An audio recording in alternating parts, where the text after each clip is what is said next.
26 this year. Thank you, Diana.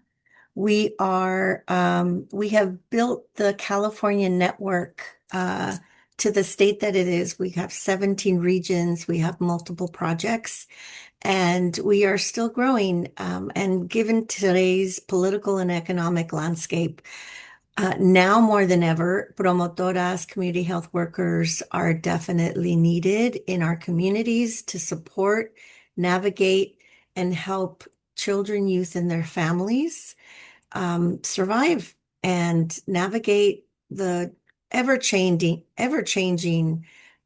systems and programs that they depend on every day.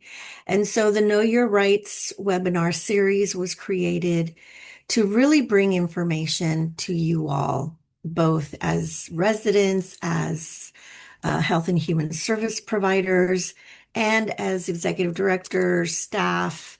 And so we're grateful today to have our own Andrea Castillo, who is part of the civic engagement team, to talk about the HR1 impacts. Can I see a show of hands or fingers or emojis? How many of you have really gotten into the HR1 conversation? Gone into a webinar, understood it well. Okay, so just two of us, two of the, what is it, 10 folks here. So I'm glad this topic is coming up. As you know, the federal government is changing day by day. Our current administration is cutting back on so many things, and there's a lot of confusion to staff, confusion to families. And so this is our attempt to support the rest of the work happening with other webinars and to bring information about the programs our families depend on. Andrea is going to be, let's go to the agenda slide, shall we? This is our agenda for today. This is the welcome. We're going to have you all come together in breakout rooms and get to know each other. I know this is a national network. It's a national Know Your Rights. However, I think we could still build community, learn from each other, introduce each other, make those connections so that wherever you are, you can say, oh, I know someone in Nebraska, or I know someone in Southern California for your Northern California. It is the time where community building is at the highest need possible at all different levels. And so we're going to go ahead and put you in community breakout rooms. I am inviting everybody to open up your cameras when you do that and to keep your cameras open. It's so much, it's so beautiful to see your voice, your faces, and to make that connection individually. I know some of you are listening, and that's okay. And if you can, please open your camera. That would be awesome. Um, we will then go into Andrea's presentation. And then she will focus on the HR1. She will focus on CalFresh and Medi-Cal. And while we know this is a national audience, most of you are in California. We want to, at the end of the presentation and give an example of what's happening in California, we also want to provide kind of like some instructions. What can you do in whatever state you belong in or wherever you live in to really try to get the information you need about the federal HR1? We will have time for Q&A and we'll close out. Does that sound like a plan, everyone? Hands up, thumbs up, happy smile. There you go. Thanks so much. Okay, great. So, Diana, I think if you can break us out Okay, into opening the rooms pairs. now. Yes. So, in the chat, we will go ahead and introduce yourself, your affiliation, what you do, and also maybe the prompt of a question. What is something that you did really fun in the last month? Something that really brought you joy? So, answer that question as well as, your professional conversations. And please bring up anything that you'd like and share about HR1 if you like to. Okay. Thank you so much. Have fun. 10 minutes, 5 minutes each. And I will go ahead and join also Diana. Okay.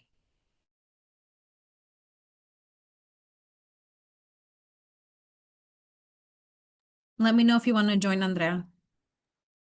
Okay, sounds good, Diana. It has it open for me, so I think it's as they're joining the groups. There we are. I know, that's weird. Yeah, I've never done this, like the breakout rooms. I didn't know it looked like this. That's awesome. So it randomizes them, right? Yeah, so when you click on the option, it Mm-hmm. automatically calculates it depending on how many people you have. So then you Very can cool. move up or down on how many rooms you need, right? So that you can have Mm-hmm. it distributed equally amongst participants. It's quite easy. It seems a little bit complicated, but yeah, no. That's cool. Okay, I love that. It does it for you, so it's easy. Let me see here.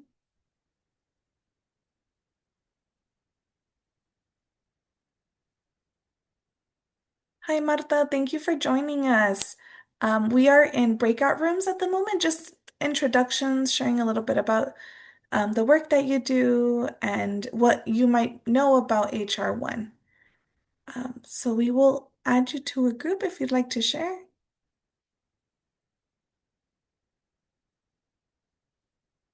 Awesome. Oh, very cool. That's so neat. I love that.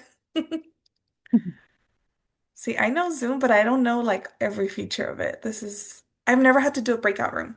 It's just so many features, right? I mean, I'm learning Mm-hmm. as I go. Oh, yeah.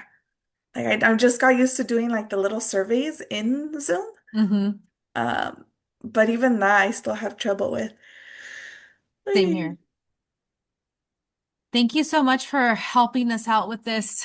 Of course. It's been a whirlwind, I with know. the wrench that Maribel leaving. So we've been trying to figure it out. I know. That's how it is for cafecito too. Like we try to find speakers for every cafecito. Mhm. But it's hard because sometimes folks are not available at the time. So, I getcha. Same boat.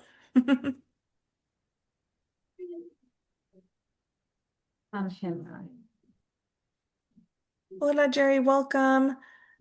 We are right now currently in breakout rooms. We're just sharing a little bit about ourselves, the work that we do, and if we're familiar with HR1, Okay. any familiarity. So if you want to join one of the groups, Thank you, Andrea. just to I'm gonna listen in. Mhm, If I can hang out here, just I'll have my screen on in the back. I'm sorry, my mhm, camera off in the background.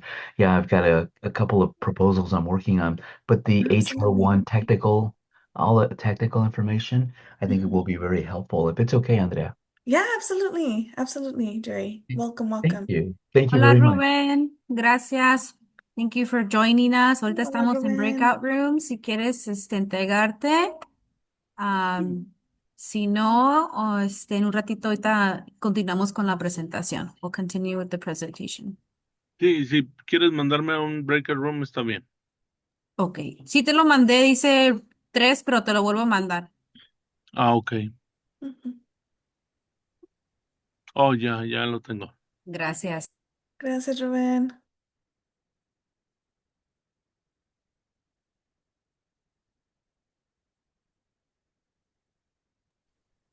You guys, how much longer will the breakout rooms be? Like 7 more minutes? Okay, okay.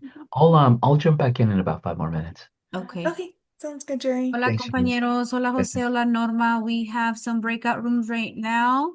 We're gonna wrap up in like 5 minutes, but I will go ahead and put you in if you guys would like to join. Gracias.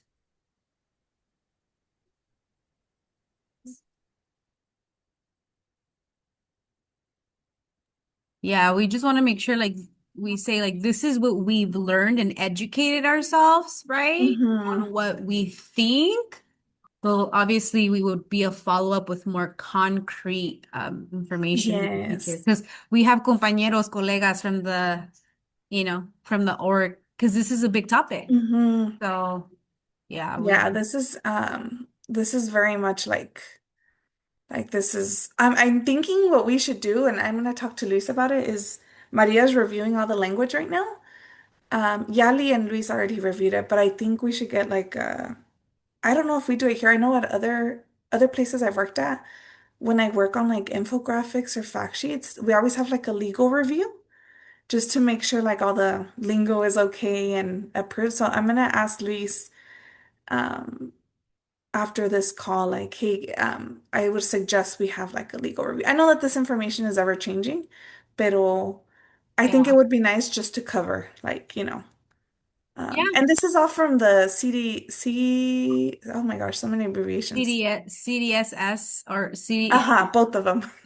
Yeah, Yeah, it's from both their websites. So I didn't change much of the language. I just reworded it, but it's all from them. So it's coming directly from the source. yeah. But it's gonna change. It's for sure gonna change. Hopefully for the better. That's Yes, yeah. hopefully. Pero with Hmm. this administration, we don't know. Hmm. ¿Qué te iba a decir? I blanked out. Se me fue el avión. No. Um, oh, we do have a legal, sorry, we do have a legal team that we used to send things to. Hmm. Oh, María.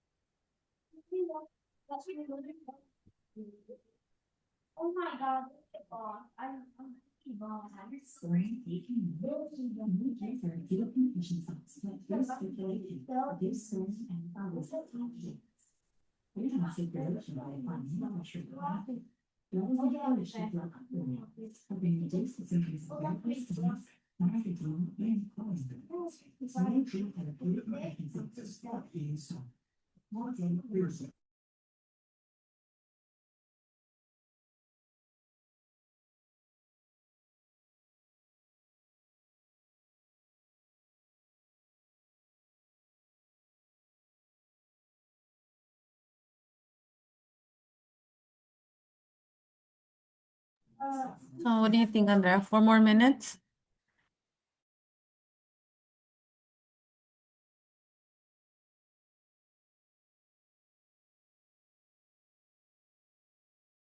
I think you're on mute. Yeah, I think like 4 more minutes. Some groups are larger than others, so that way everyone gets an opportunity to share.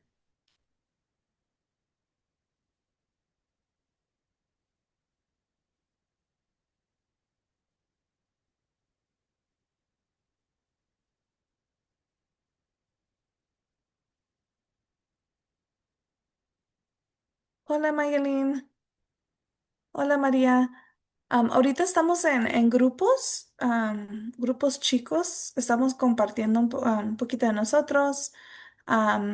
¿Qué sabemos sobre esa nueva ley, en la HR1? Si gusta agregarse a uno de los grupos, para compartir un poquito, pueden hacerlo ahorita. Ujú.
Hi, Michael. Thank you for joining us. We have the rest of the colleagues in some breakout rooms. We're actually going to be wrapping up in about a minute, so hang tight, and then we're going to start the presentation. Thank you.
Hello, everyone. We have some people coming back from the breakout rooms. I hope that you guys got to know each other a little bit. Just a reminder, today's session is in English. We will be having one tomorrow in Spanish. And a disclaimer as well, we are recording this session. So please, if you can refrain from sharing any personal details, if you do not feel comfortable in turning on your camera, that is completely fine. But we thank you for joining us, and we'll go ahead and continue with the agenda. Angela? Thank you. Thank you so much, Diana. Thank you everyone for participating in the breakout sessions. Even though this is a national audience, most of us are in California, and definitely believe that we continue to do community building beyond our state, beyond California. We can meet each other, learn about new organizations, and you never know when you can pick up that phone or need to pick up the phone to connect with someone in Nebraska and Colorado. So, moving forward, we will continue to have these community breakout rooms so that you all learn and meet each other. And some of you, I've noticed, are coming on all the time. So, you definitely will deepen relationships. So now I'm going to go ahead and invite my colega, Andrea Castillo, to really bring and talk about HR1. Todo el mundo, there's so much information right now about the potential impacts of HR1. But what is HR1? It is that big, what did the administration call it? The big, beautiful bill, but we know it's not a big, beautiful bill because it has negative impacts in our community. And so to help us understand the federal regulation, this HR1 better, we've invited our colega Andrea Castillo. She will talk about what's happening in California. And at the end of the presentation, as I mentioned before, we're going to give you a few tips or techniques if you're in another state, what you can do to find out how to get information about how it's rolling out in your state, or as much as we can. And she will also remind us that things are changing day by day around this implementation. So without further ado, I will go ahead and just hand it over to Andrea. Andrea, gracias. Thank you, Doctora Angela. Welcome everybody once again. As Angela mentioned, my name is Andrea Castillo. I'm joining you all here from Kern County, Bakersfield. Happy to be here in this space to just share a little bit of information about HR1, the implications it's going to have in our communities, in our families. We know, like Dr. Angela mentioned, a lot is changing and it's going to continue to change. So the purpose of this presentation is just to just share and reflect some of the current available information provided by our state departments. But it can change next week. It can change a month from now. Um, and hopefully it changes for the better, right? Where the impacts are not as severe as they're currently listed now. We're hoping that with final state budget and ongoing policy conversations here in California, we'll have better and more concrete information about when these changes will occur, if they will occur on the dates that were proposed, and if anything is changing in terms of eligibility. But we did want to share this disclaimer that this presentation is more for informational purposes. It's not final policy guidance. So please make sure that you rely on your state, your county offices for the most current up-to-date information. If you work with community who are enrolled in the, public benefits, if you yourself are enrolled in public benefits, you will likely get a notification from your county agencies. So just keep an eye out for that, because they're going to be able to provide you with the most up-to-date information. And at the end of the day, they're also the agencies that approve benefits for our community. So just wanted to share that quick disclaimer with you all. But we're hoping that the information we do share with you today can help us gauge what things to look out for, right? As these changes are implemented in the next 3 years. So, what is HR1? I know Doctora Angela, she asked that question at the beginning of our session today. Who's familiar with HR1? What do we know about it? Does anybody want to open up their mic or share in the chat? What do we know about HR1? Or what they call this one big beautiful bill, which we know in terms of our community, it's not beautiful. It's having a lot of, it will have a lot of negative implications on our communities and families. So if anybody wants to open their mic, share what they know or what they've heard about it, I welcome you to do so. Or in the chat. We'll monitor the chat as well.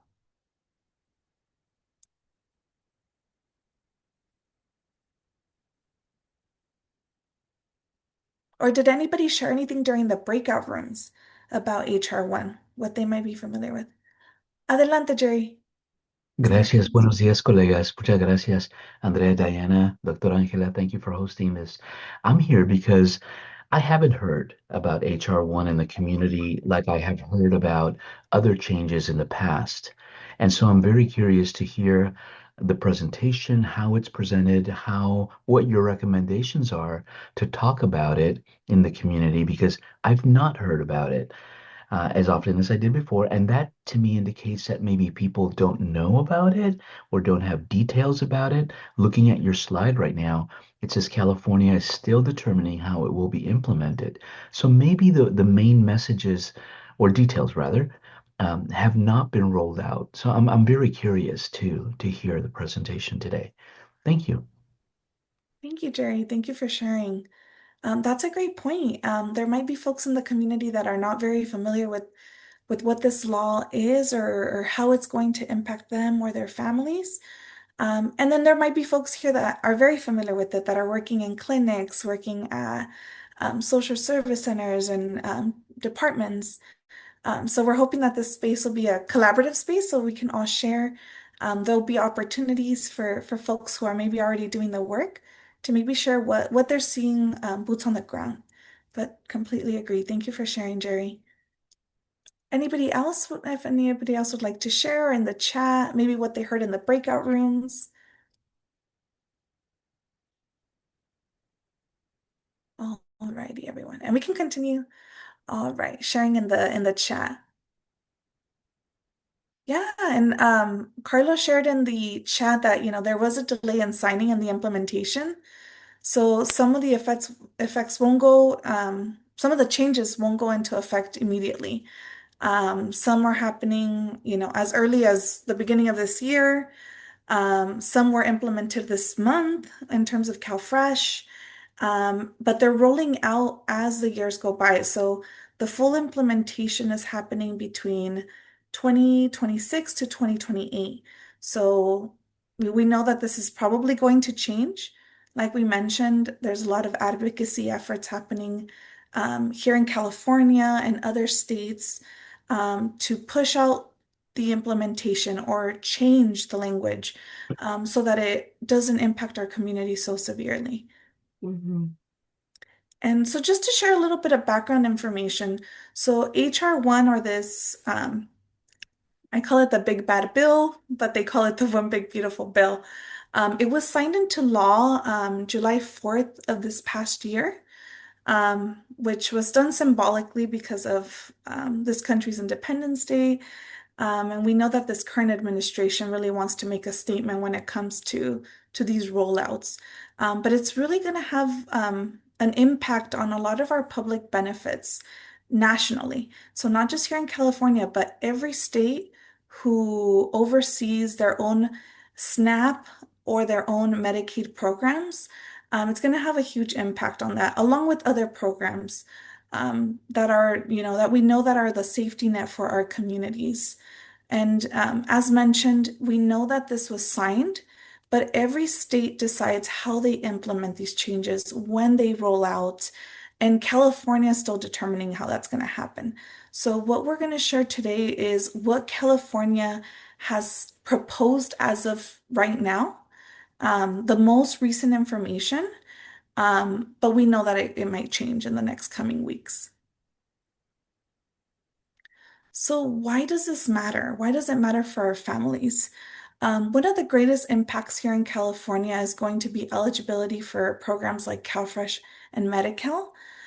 We know that one of the greatest, probably most complicated changes will be the work requirements that folks will need to make sure that they stay on top of in order to keep their benefits and ensure that there's no lapse or gaps.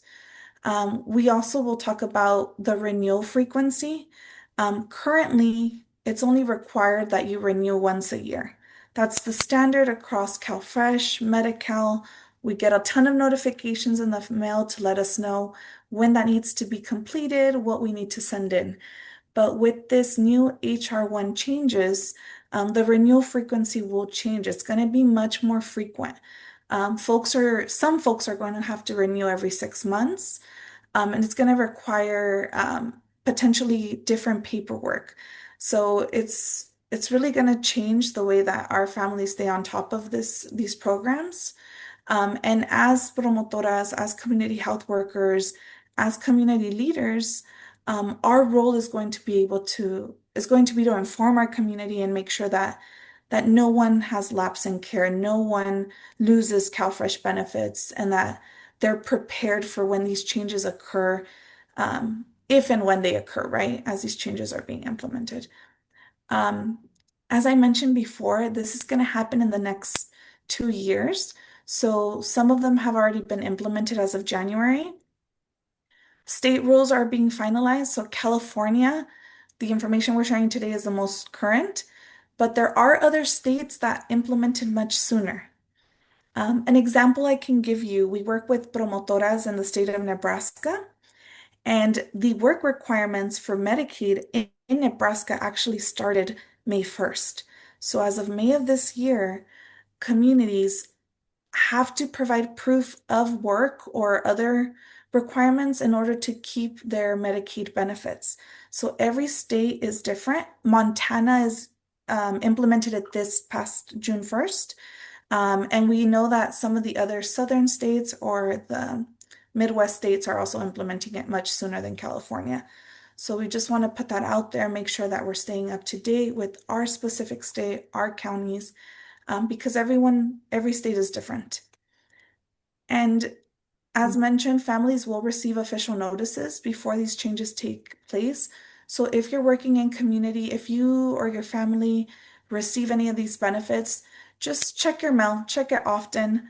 I go to my grandpa's house usually once every 2 weeks, and I'm checking his mail, making sure that if he's getting any notices, that we're responding to them quickly, that we're sending information quickly. So just be proactive. That's going to be one of the major themes that we see today.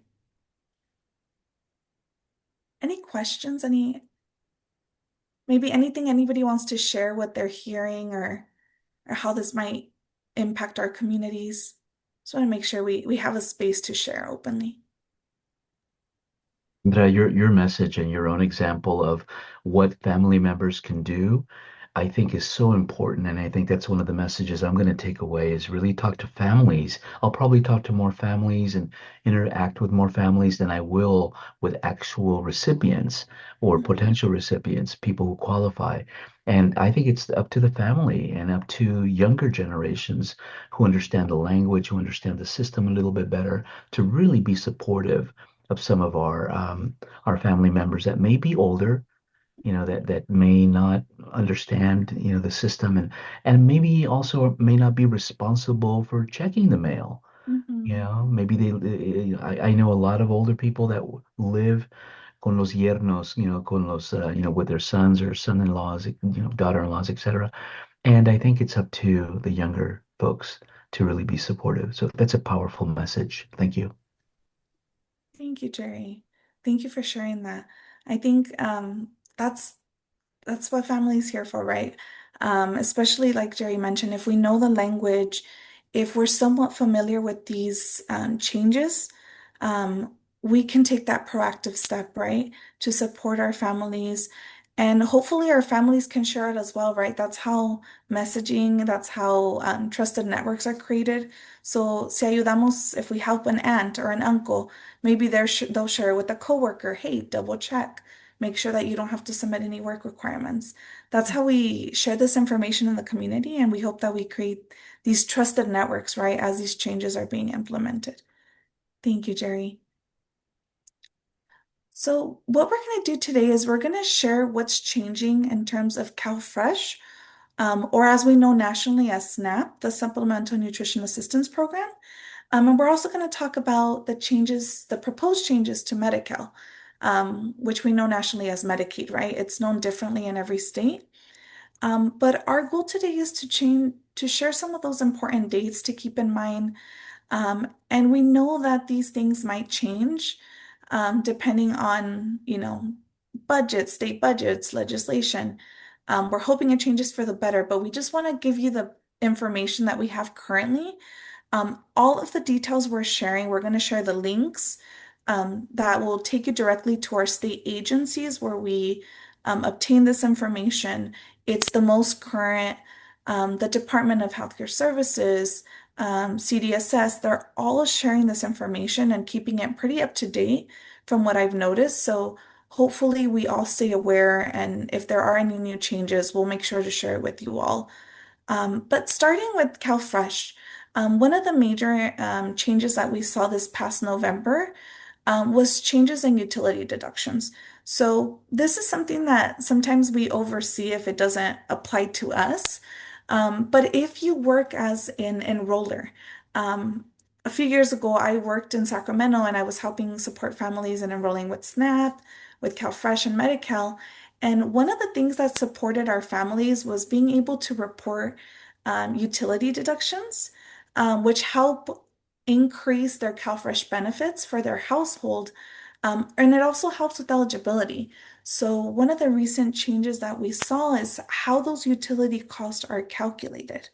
There's a lot more stipulations in terms of who qualifies for those deductions as of this past November. So some households may experience changes if you do not qualify for a standard utility allowance. So this is a specific program that allows households to qualify for a utility deduction if you fall within a certain group. This is very county specific. So if you're interested in learning more about your specific county or if you're familiar with it, you'll know that it's different depending on each family and household.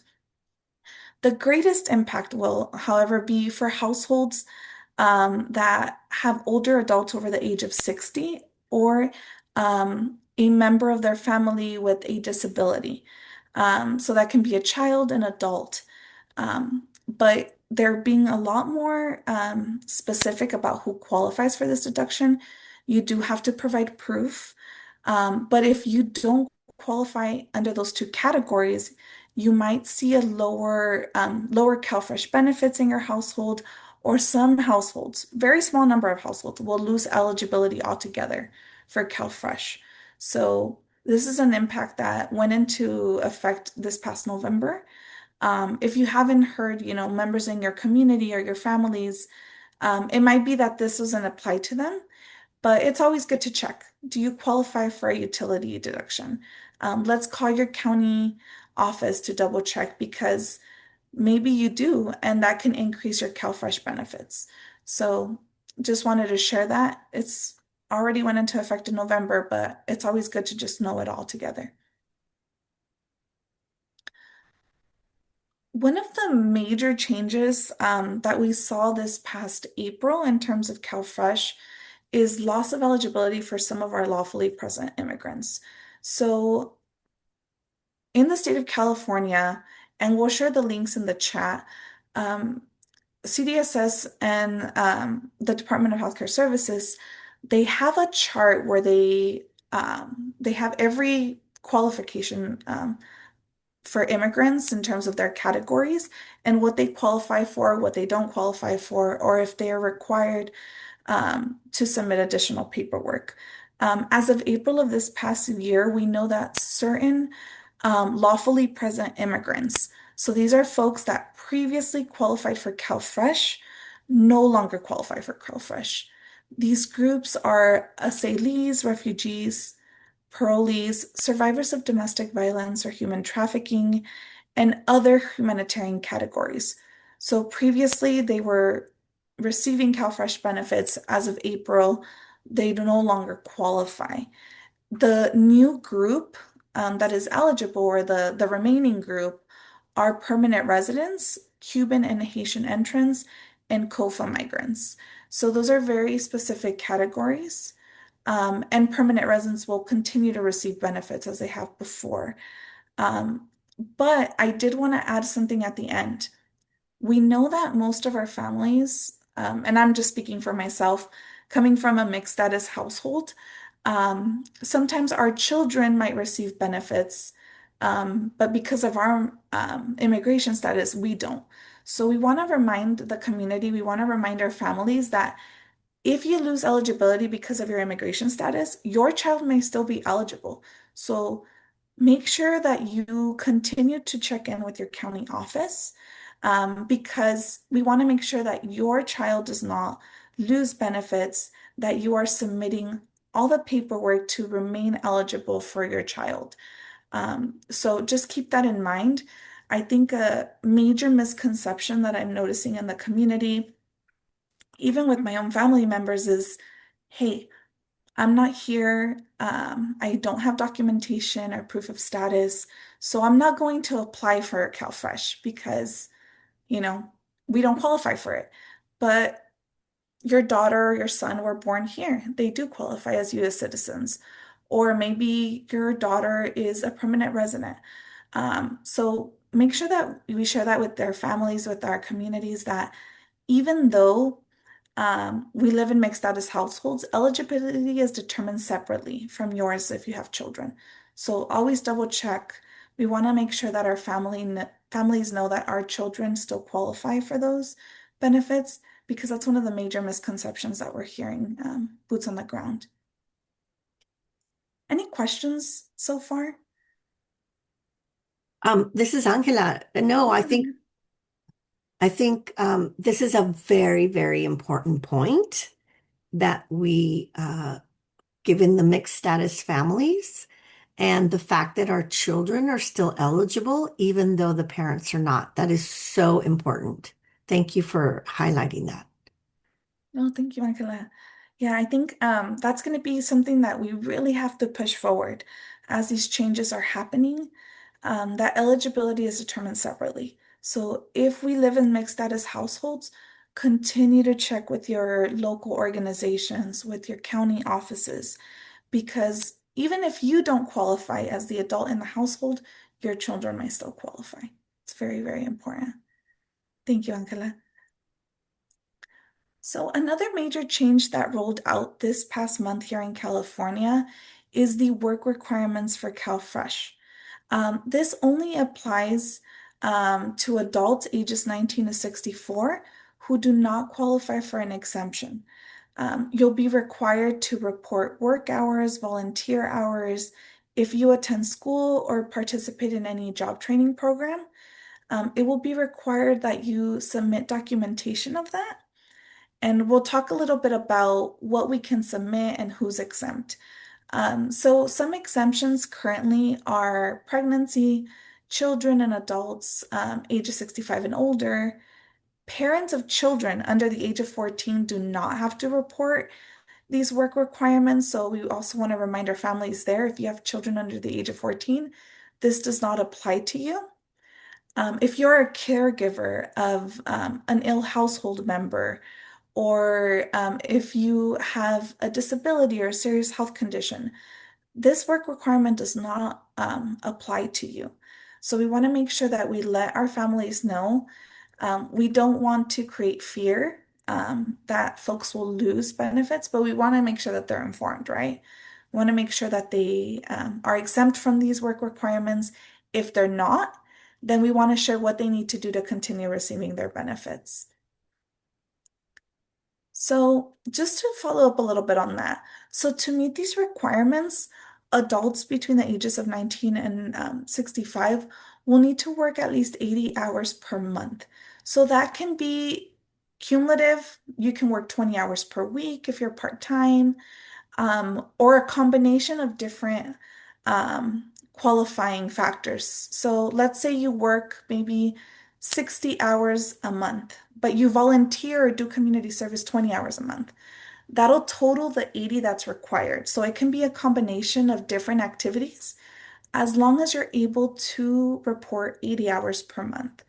That's really important, especially for our promotoras, our CHWs, that are out in the community doing volunteer work. We want to make sure that they are aware that they qualify, that that qualifies as a reporting factor. And the state of California, in the CDSS website, they actually have the volunteer formulary that they can fill out, send it to their employer or to the organization that they're volunteering for, have them fill it out, and that's what they can report to the county, so that they can report all the hours that they volunteer. But the greatest take-home message here is just report your circumstances. Reach out to your county worker, let them know what you think might qualify for it, and they'll be able to help you determine whether that's a yes, no, or give you other ideas of how to meet those 80 hours per month. Because every county, for the most part, follows state guidance, but county offices can vary. So make sure you communicate with your county worker, with the county office, just to know what is the situation for your family or for yourself, because everyone is different, right? So just double check. But if you do not meet this requirement, and you're not exempt, you'll only be able to receive 3 months of CalFresh benefits within a 36-month period. So that's very little support there for our families. So we want to make sure that we stay on top of this requirement if we do have to report out. Because 3 months out of what? That's 3 years. That's not enough. That's not enough to sustain our families. So we want to make sure that we stay up to date with this specific change. Any questions, or has anyone here in the community heard about anybody being impacted by this? Carlo, go ahead, adelante. Yeah, hi there. So my question here is, what is I guess like what is the grace period in terms of like, let's say someone loses their job today, Mhm. right? Like how long do they have to get another job or do the volunteer community service, that stuff until they start eating into those 3 months? Mm. Like, do they need to have another job tomorrow already, or can they look? Yeah, that's a great question. That's a great question, Carlo. And one of the things that you mentioned is that 3 month grace period, right? So for what we see, the information that was provided is that you do have that 3 month grace period where you're Hmm. still receiving benefits even though we're not reporting. But the biggest recommendation that I would add is just checking in with your county office. I know here in Kern County, what some folks have been doing is that the county office, at least some of my friends that work with enrollment, they're actually referring families or adults to I believe it's the work fair. It's through unemployment where Mm-hmm. they're able to enter like a job search program where they're actively looking for employment, and that helps support this requirement for the time being while they're looking. But every Oh, county is going to be different. So I would say reach out to unemployment and see how they can support that individual or that family with this specific requirement. okay. Thank you. Yeah, no, absolutely. And I know that this information is, it's coming out as we go, but that's something that I'm actually going to take back and try to get more concrete answers for you all. So maybe I can share that information with Diana at a later time, maybe this week or next week. And we can send out, a follow-up to that question, Carlo, because I think that's a fantastic question. I'll probably need to reach out to my own county office just to ask that, but hopefully get back to you pretty soon. Thank you all. Any other feedback? Has anybody heard of any family or individual that's been impacted by this requirement recently? I know that's fairly new. It just went into effect, what, 2, 3 weeks ago? Mhm. All right. So for CalFresh, those are the major changes. So we see three major changes in terms of eligibility. what to look out for, how it's going to be impacting our communities. But we wanted to share some resources about what we can do if we need help. So if you're familiar with the Benefits Cal page, this is where you go on and you enroll for benefits. You check your benefits. So we recommend that you log in if you have an account or you support your family member in creating an account because you'll be able to see notifications there before they arrive in your mailbox. There's an inbox feature where you can see any changes, any notifications. So I would highly recommend that you familiarize yourself with that website. Make an account for your abuela, your mom, your dad, your tia, or a community member so that they're able to get the most up-to-date information. By phone, you can contact your local county office. This is the main CDSS line for CalFresh, but they will go ahead and transfer you to your specific county office. And they also have a specific number for speech and hearing assistance that we can also rely on.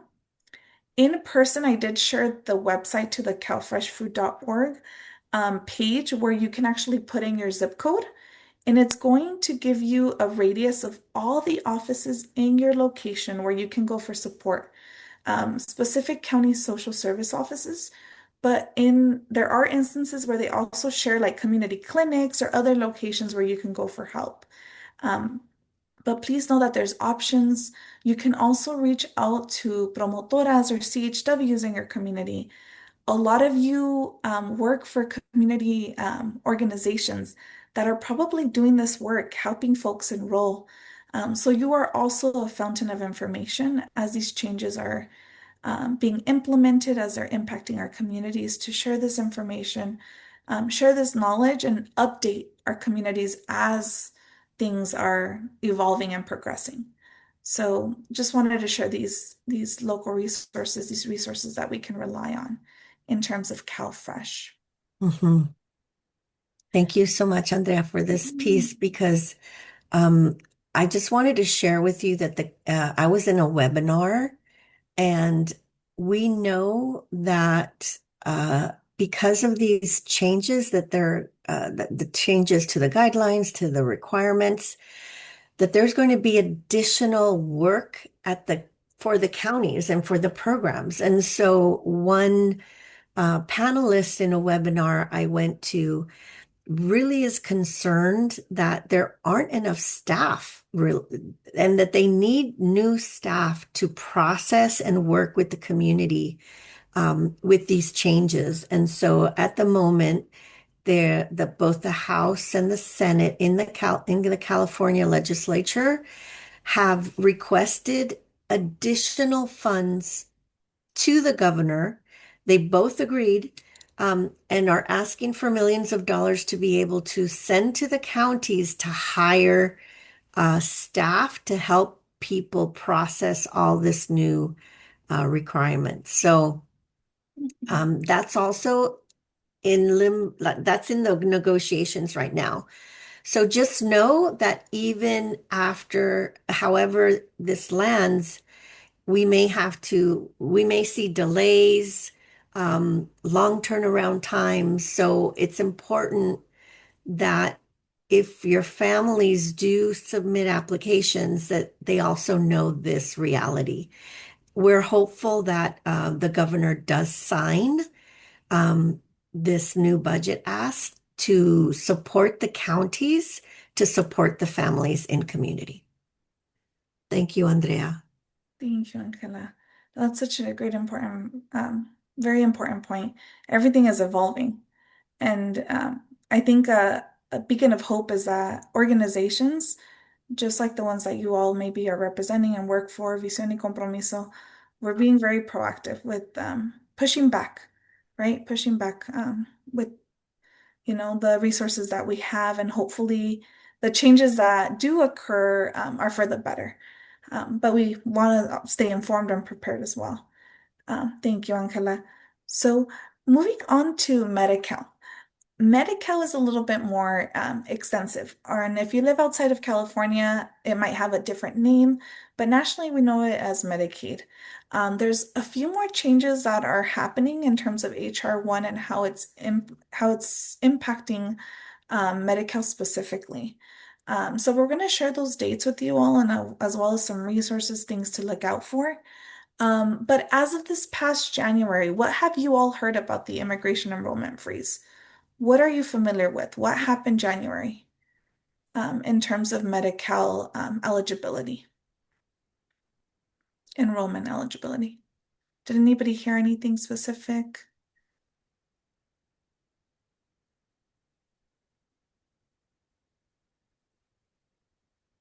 Yeah, Clarissa put it in the chat. No more new enrollments. So For that's immigrants, yeah. that's exactly right.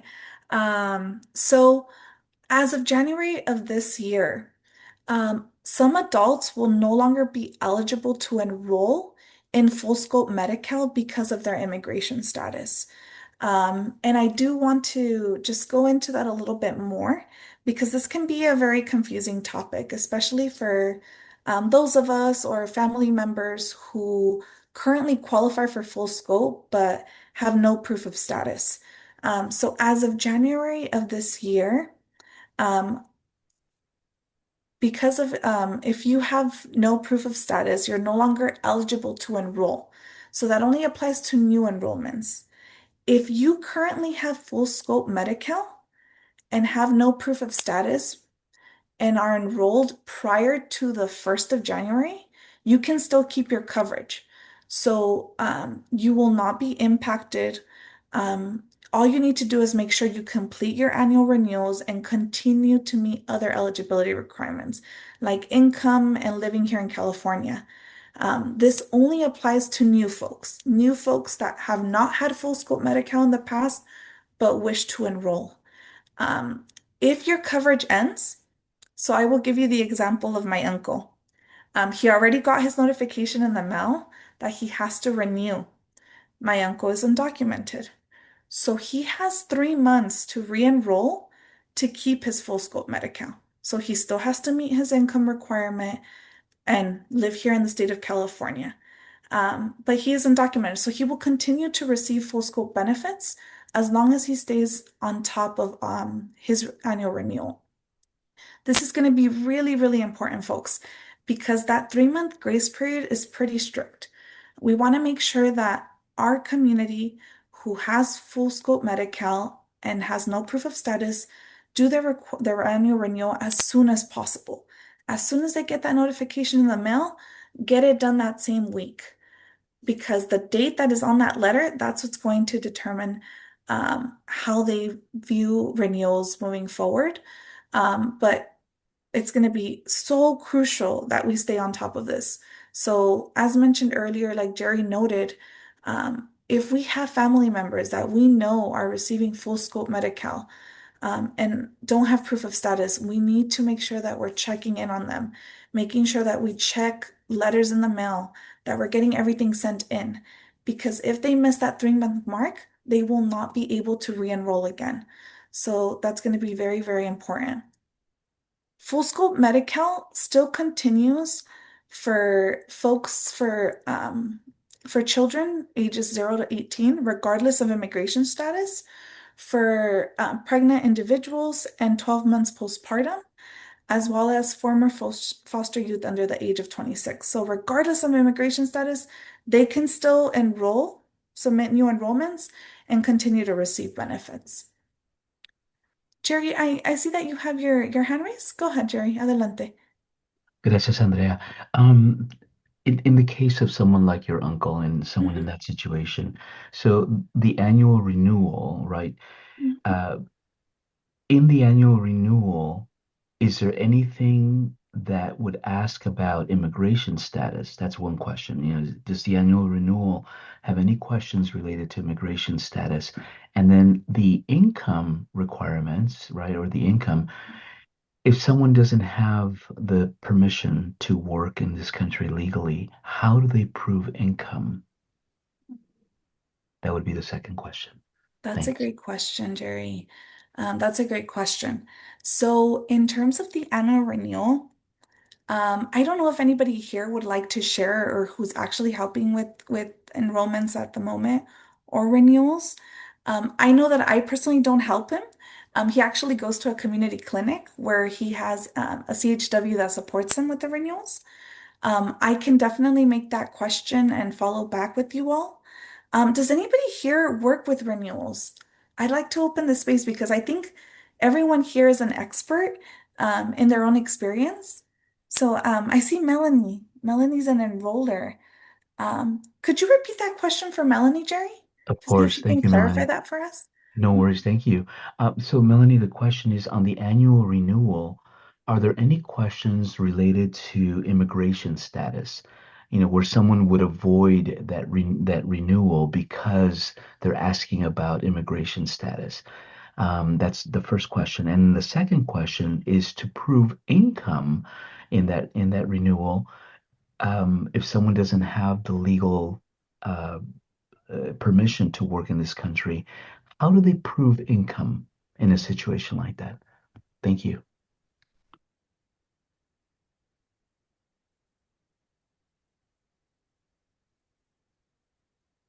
Thank you, Jerry. Melanie, do you want to share by opening your mic or respond in the chat? I can read out your response here. I knew Melanie was having trouble with her audio, Oh, okay. Let's so see.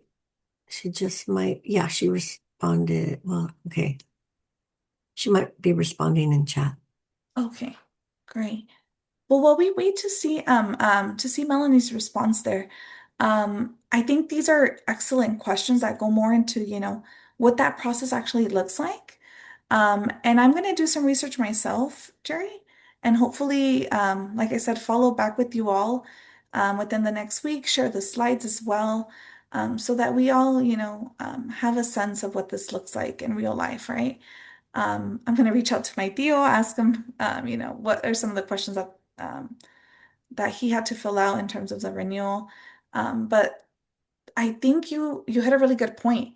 If they ask your immigration status in that renewal, it can deter some folks from renewing altogether, right? Yes. It's a very, very sensitive question that we know in our community it's really hard to Mhm, process when we're giving that information out, especially to state agencies, right? mhm. There's already mistrust, so we want to make sure that we're able to, you know, bridge that mistrust. Oh, and I see Melanie responded here. So, in terms of the question, the first question that Jerry had, asking for immigration status, there are no questions necessarily that ask for immigration status on the renewal, as the renewal is usually a report from when you first applied, so the information's already saved. However, the worker assigned to the case may ask immigration status, so in most renewal cases, it is best that the individual submits a self-declaration affidavit about their immigration status. They don't have to go into depth, but simply I blank remain undocumented and there's no change at this time. So a very simple affidavit. Um, and Melanie will answer the second question shortly, but this is great information, Melanie. I think having someone here who's that subject matter expert, right, doing the enrollment, supporting our community, that really, gives us a sense of what we need to look out for, right? Thank you, Melanie. Let's see. And then she also shared that when you are creating affidavits for your application or your renewal, make sure that you sign and date all of them as well. Because if you don't, they won't be accepted. So they'll be returned back. So another important key point there. That Thank you, that is Melanie. Thank you, Andrea, and thank you, Melanie. I'm surprised by that you would actually do a self-declared, affidavit stating, yes, I continue to be undocumented. I'm blown away by that. And I wonder how many people know to do that, right? Mhm. And how many people would be afraid to do that. And as you mentioned, Andrea, that would deter someone from re-enrolling or enrolling altogether. Wow. Thank you. Well, thank you. Thank you for that question, Jerry. And thank you, Melanie. Like I said, y'all are experts as well. So having you all here to share that information, I think it's going to benefit all of us, myself included. This is something I'm going to take home and also make sure that, my family is aware of this and my community is aware of this as well. Thank you, Melanie. And while we wait for that second response to the second question, I do want to go into some of the other changes impacting our immigrant communities. One of them is dental coverage that is proposed to go into effect this July, so next week, July 1st, where some adults may lose full dental coverage based on their immigration status. They'll still have access to emergency dental care, but they will lose their full dental coverage. So things like cavity care, cleanings, all of that will no longer be covered for some of our immigrant communities. Um, like I said, you still have access to emergency care, pain and infection treatment, and tooth extractions, but it's very, very limited. So this is something that, when we think of dental care, some folks might put it off, but we know that dental care is so important to our overall health, especially our cardiovascular health. So we know that this is going to have a huge impact in our communities. So we want to make sure that folks stay informed. If possible, make sure that, we have 1 week left. If you can go in and get some care prior to this July 1st date, get it done. I know that that's something I've been doing with my family. Go get everything you need done now, because we might not have it next month. We're hoping that there will be positive changes in the future, where folks will still have access to full dental coverage, and preventative care. But as of now, as of July 1st, the proposed change will be that they only have access to emergency care. Full dental coverage, however, will continue, regardless of immigration status, for pregnant individuals, and following 12 months postpartum. It will also be available to former foster youth under the age of 25. So just keep that in mind. And before I continue, I do want to share Melanie's response in the chat. Regarding Jerry's second question, regarding how folks can provide proof of income in their full scope Medi-Cal renewals. If they get paid in cash, they can report their income by writing a self-declaration as well. They must specify the amount that they make and the frequency of the pay. So an example would be, I, Andrea, work as a jornalero and receive $300 cash on a weekly basis and about $1,200 monthly. I currently do not file taxes at the sign. You sign it, you date it, and that will be an official affidavit that you submit with your renewal as proof of income. Melanie did offer to answer any other questions. So, Melanie, if you want to share your email in the chat, maybe folks have other specific questions that are, very much tied to their enrollment and the recertification process. We really appreciate you offering that support. Thank you so much. Um, and she also shared that some representatives also require a specific script before the self-declaration, where I declare under penalty of perjury that what I'm saying is accurate.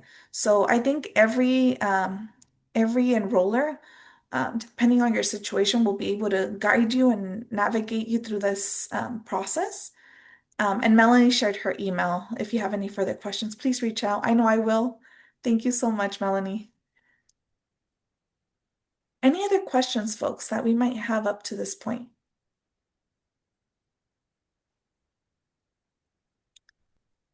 No? All right, we will continue. I want to make sure we have enough time to share out all together. So another change that is proposed in terms of Medi-Cal benefits here in California is a proposed immigration status change that is going into effect in October as of right now. So federal rules will change how some immigration statuses are classified for Medi-Cal enrollment. So this will affect a small group of current Medi-Cal recipients.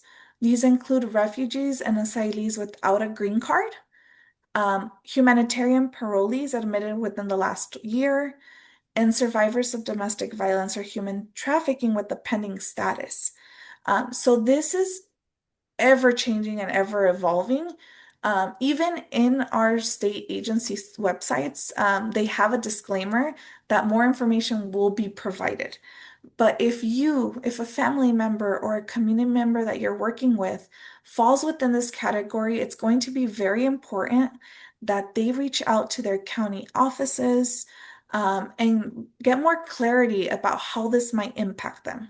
We wanted to share these three particular groups that may be impacted by this change. So, like I said, if you know someone that falls within these three groups, please, please, please advocate. Um, Make sure that they're reaching out, and be persistent. We know, like Angela mentioned, our county offices are very, very busy, very, very impacted. Sometimes you're waiting on the phone. I've called for my mom before. I waited on the phone for 6 hours, just to help her with her Medi-Cal application. So persistence is going to be key. Staying on top of it is going to be key.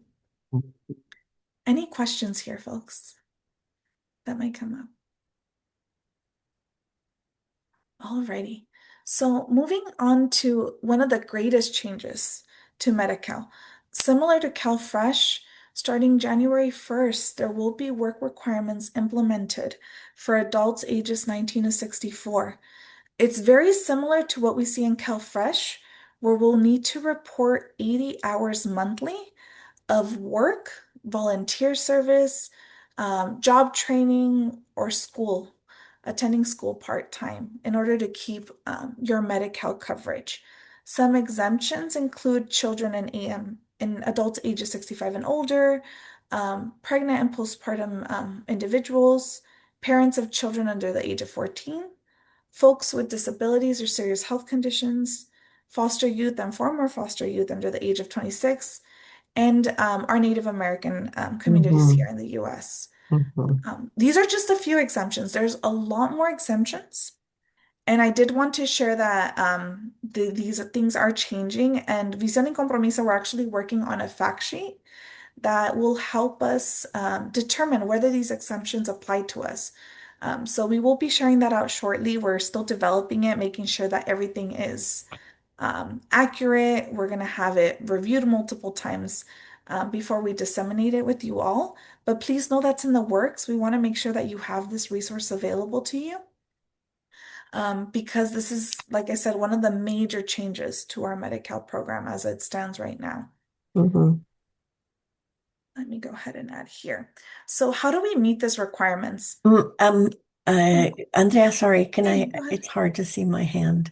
Oh, no, we're Just good. one, in terms of the previous slide and just the Mhm. general point, also in the webinar that I attended, and because, as you mentioned, California is still figuring things out, there Mhm. are those in, are in California that are working to ensuring that the fourth bullet, which is people with disabilities and serious Mhm. health conditions, that is very well discerned in terms Mhm. of the disabilities, the serious health concerns, and how to easily Mhm. share that information. So they're really wanting to ensure that people know that if you have a disability and serious health conditions, I think part of the part of the process is to let people know that you can get an exemption. Mhm. And they're working on the paperwork for that to make it as easy as possible. Thank you. Thank you, Dr. Angela. That's a great point. Um, all of the state offices and agencies right now are working on fact sheets themselves, because they definitely want to make this more clear, right? I know myself as a parent of a child with a disability, um, when you're applying for programs or checking eligibility, the language can be confusing Mhm. regardless of your level of education. If you know English or Absolutely. Spanish, it's very, very complicated and confusing. What qualifies as a disability? What qualifies as a serious health condition? So I think then again, make sure you check in with your county offices because you might qualify for it and might not even know it. So always check in, always share any changes, and it doesn't hurt to ask, right? It doesn't hurt to ask for your specific family situation. Thank you, Dr. Angela, for sharing that. And just really quickly, to meet our work requirements, it's very similar, like I mentioned, to CalFresh. You do have to participate in at least 80 hours per month of, job training, volunteer work, community service, or a combination of all of them or any of them. Or you can provide proof that you worked and earned at least $580 per month. So this is slightly different in the sense that it doesn't have to be 80 hours of employment. It can be if you earned $580 per month. So that can be, let's say you worked as a jornalero or babysitting, or you did some side work, as long as it totals 580 and you have proof that you earned that in the last month, that's enough to meet this work requirement. There's a lot of different ways that you can prove this. One of them is a letter signed by your employer or the person that you did work for, just stating, hey, this individual, Andrea, worked certain hours this week and earned a total of $400. Then she worked these hours the next week and earned an additional 200. It has to be very basic, just providing that information that you meet that minimum requirement. For Medi-Cal, like I said, it can be a combination of different activities totaling 80 hours.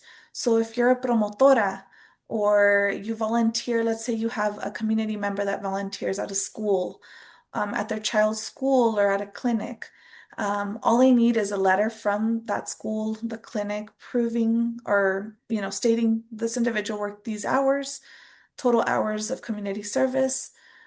If they're a student going to school part-time, just proof of enrollment or a combination of all of those activities as well. It just has to be a minimum of 80 hours per month.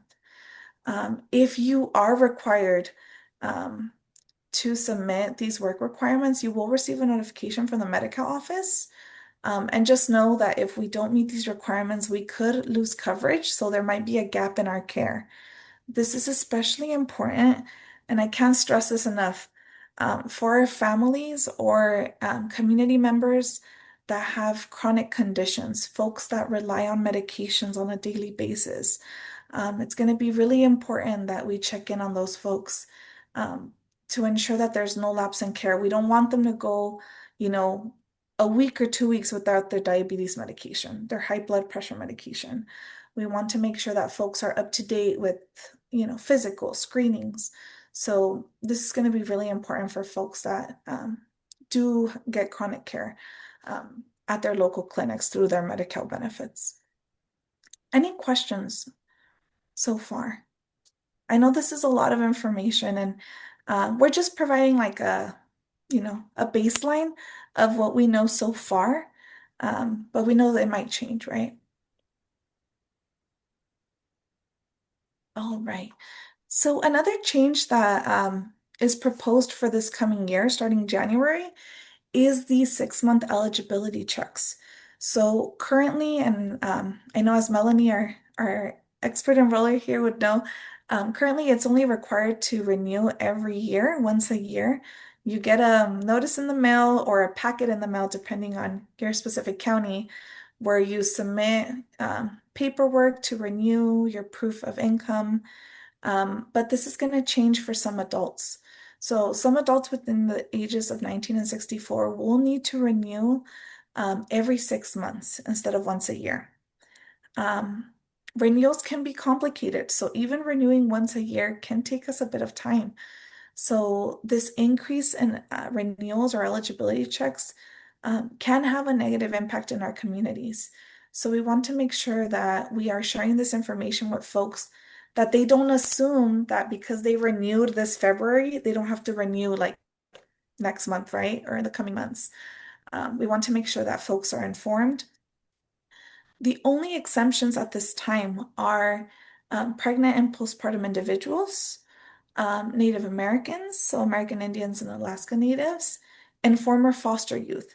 They will continue to renew once a year, but every other adult that does not fit within these categories will need to renew every 6 months. So again, important. Missing a renewal deadline can mean a lapse of care, a gap in care, so make sure that we're staying on top of this. This is going to be probably one of the most impactful changes um, to our communities, especially those communities that, as Jerry and other folks have mentioned, if their notices is arriving in English and we only speak Spanish, it's going to be really hard to decipher these changes. So we want to make sure that we're checking in on folks and sharing this information widely.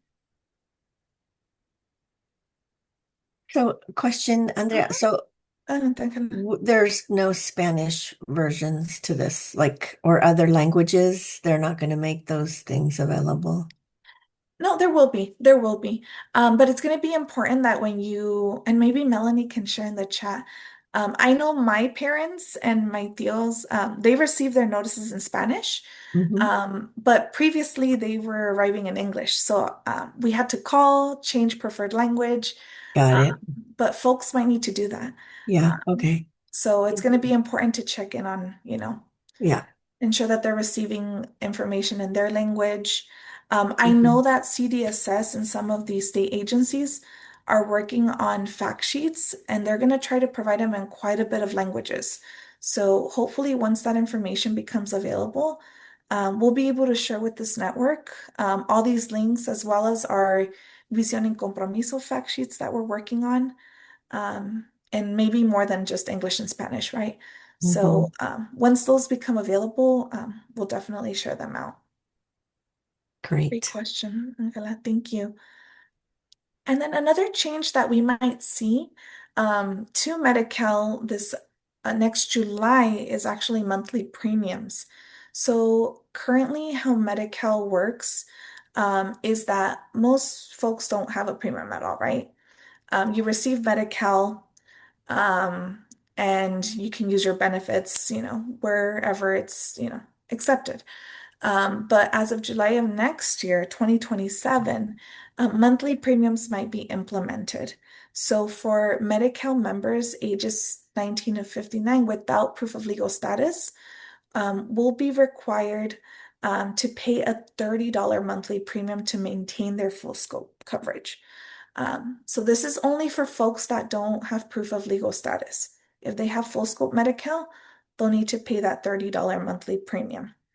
If these premiums are not paid for 3 months, so for 90 consecutive days, their coverage will automatically change to emergency Medi-Cal only.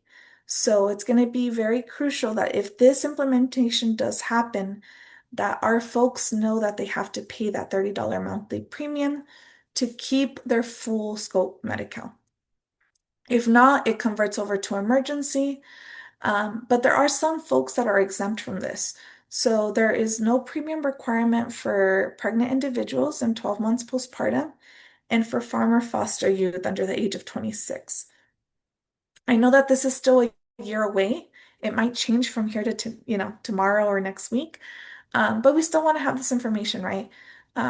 It's important to just check in with your Medi-Cal office, visit the DHCS website for more information just to ensure that there's no change in when this is being implemented or if the monthly premium changes at all the amount. So this is part of the state budget that was passed this past year in June. So we know that as of now, this is what it stands, but it could change depending on the current state budget. And I did see a comment by Melanie. Thank you, Melanie. She added in the chat that the renewal and all notices should be arriving depending on your preferred language that is selected when you first submit your application, but you can always update that information.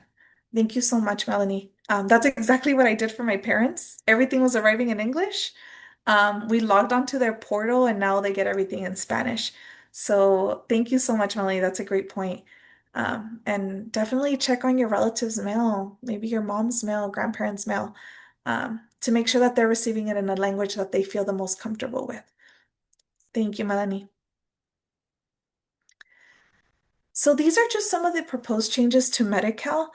And what we can do if we need additional help, again, reach out to the Benefits Cal website if you have an account to just check and see if there's any notices that you've received. Check your mail. Check your mail multiple times. Ensure that you didn't receive any sort of notice from your county office requesting any additional documentation. You can call your local office. This is the main number, and they will refer you to your specific county office. But you can also go in person. So, for example, Melanie works for Central City Health. So there's maybe clinics in your communities, organizations that are supporting folks with enrollments, with renewals. So I would say, reach out to your trusted sources, where you live, so that you can, get more information, more up-to-date information or support with the actual, paperwork and all the requirements that are needed. I also added a link to a website, to our DHCS website, where you can actually find your county office as well. So you just enter your zip code and it'll give you a list of all the offices in your radius that you can reach out to. So, for those of us joining us outside of California, I don't know if anyone here is joining us from another state. I think most folks that I saw in the chat were from California. Um, but let me go back to that slide. Sorry. If you live outside of California, and I know for myself, I work with our national network of promotoras and CHWs. Every state is different. So in the state of Nebraska, which is a very conservative state, the work requirements were implemented this past May, I'm sorry, 2 months ago. So communities in Nebraska are already being greatly impacted um, by this work requirement. Understanding the process, how to submit the paperwork. We're part of a coalition where folks share out, things that they're seeing boots on the ground. And a local organization, I think it was Lutheran Community Services based out of Omaha, Nebraska. They shared that a lot of folks, including their enrollers, didn't have much clarity on how they can submit the work requirements to their respective county offices. So we know that the changes are huge, and one of the biggest things is the information. Because Nebraska implemented the work requirements so soon, there was little time to prepare the community, prepare the organizations and the enrollers for these changes. So they're all living it right now. They're all trying to decipher it as they go. But it's already impacting families. They're already a month and a half in to this work requirement. And folks might lose coverage in the next month or so if they're not able to submit the paperwork that is needed. So if you do live outside of California, we highly encourage you to just stay informed, reach out to your county office, and see if there's any official updates specific to your state. I would say this is the same for us in California, right? Check in with your county office, whether you live in Kern, whether you live in Sacramento, in Los Angeles, check in and see if there's any specific updates that you should know of for the benefits that you're receiving. Reach out to your local community organizations, such as Melanie, right? We have Melanie as a resource here, that can support us, can support the community, whether it's through a referral, maybe we send a family member there, connect a relative, right, with the resource. Make sure you reach out to your local trusted organizations, because sometimes our community, and I'll give you an example of my family as well. From a very young age, I'm the oldest granddaughter, so I was usually the one translating and taking grandma, grandpa to the clinic or to go renew. So sometimes we're scared to go to a county office, right? Especially if there's already like rooted mistrust in the community. So it was easier for me to take them to Clinica Sierra Vista, right? To go renew their Medi-Cal, because it was the clinic. They were familiar with the faces there. They were familiar with the enrollers there. So reach out to those local community organizations and just confirm any deadlines, right? Any deadlines, documentations, or eligibility changes in your area. Nebraska's implementing things a lot sooner than California. Montana's implementing things as of this month. So depending on where you live, the implementation might look very different. But Mhm. remember, our local partners are always going to have the most accurate and up-to-date information, and everything is changing as we move forward. So Yeah. just try to stay informed. Let's be proactive about it and support our communities because it's a lot of changes that we know were purposely implemented to impact our most vulnerable. Um, so, that's the best we can do at this moment. But, the more informed we are, the better that we can move through these barriers. Mhm. Great. Mhm. And I just wanted to share some sources with you all. All this information we shared at the beginning that this is for information purpose, just to share out information. It's not concrete, set in stone, proposed changes and dates. So we did want to share some of the state websites that we obtained this information from, some trusted local and state organizations as well. I invite you all to check them out. They update their sites pretty frequently. So if there is a change, you will notice it live. But we wanted to share this with you all, and we'll share these slides with you as well, so that you have all this information. Mhm. But I think that's all I have for today, everyone. So I don't know if anyone has any Wow. questions. We have some time for questions or even community sharing. Is there something that you're Mhm. seeing in your community? Thank you, Angela. Andrea, this has been Mhm. such an informative presentation. I would love to see if everyone can put in the chat at least one thing that you learned today that is going to help you with understanding, that has helped you in understanding HR1 impacts on our families. Everyone, if you can please put down one thing that you have learned and what you thought of today's presentation on HR1. You can put it in Spanish or you can put it in English. It's part of our beginning uh, practice to ask our audience Mhm. how well we did. How well we did. So, Clarissa, Norma, Michael, Carrie, Karina, Mayelin, if you can, Leticia, if you can add in the chat, what is maybe one thing you've learned very important for you today and how we did. We will in the future have a QR code that we put at the end of our presentation to have you all fill out. But for now, great. We want to see your responses to today's presentation. I found it to be very informational. Gracias, Diana.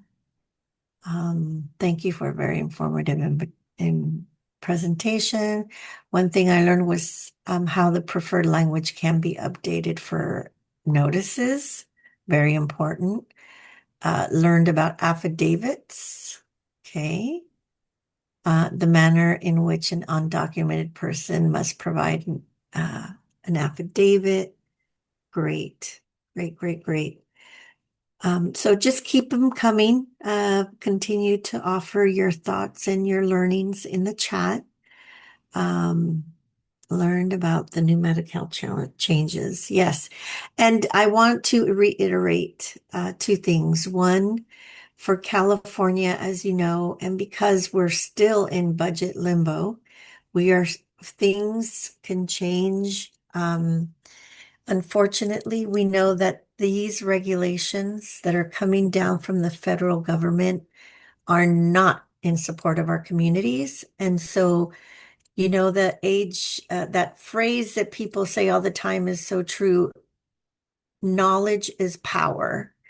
Having the information is important and powerful for our families, for yourselves, that are supporting the families and community. So Andrea, I'm thinking that I know that we are updating our website in for Visión y Compromiso. I think we may want to have a little um, corner where we can put updates as we find them. What do you think?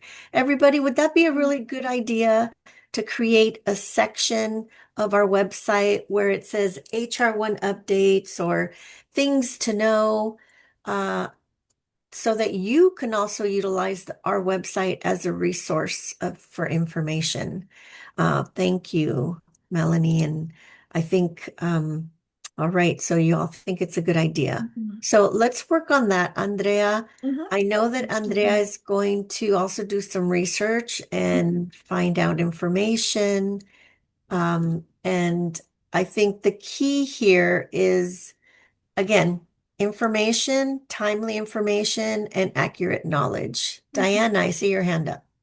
Yes, just want to say, like Andrea mentioned, thank you so much for all the information. We know that this is an ongoing conversation, and we're working as a team everywhere to just try to get all the latest information right to our communities. We're also working in the works with different county offices so that once the budget is signed and they have a better idea of what the implications are, a little clear that, we want to have them come on and speak about it as well. So just know that we're working on all angles to try to, give the latest information on this. And we appreciate the teamwork and you being a part of this journey with us. So a sus órdenes, we have our contact information. Andrea, don't forget to drop yours also in the chat, just in case if anybody else has any follow-up questions. Thank you so much. And again, Andrea mentioned some fact sheets. They will be in English and Spanish. We will probably also put them on our website. And we will, I believe, Andrea, we will send them out to folks. How is Yes. that going to work?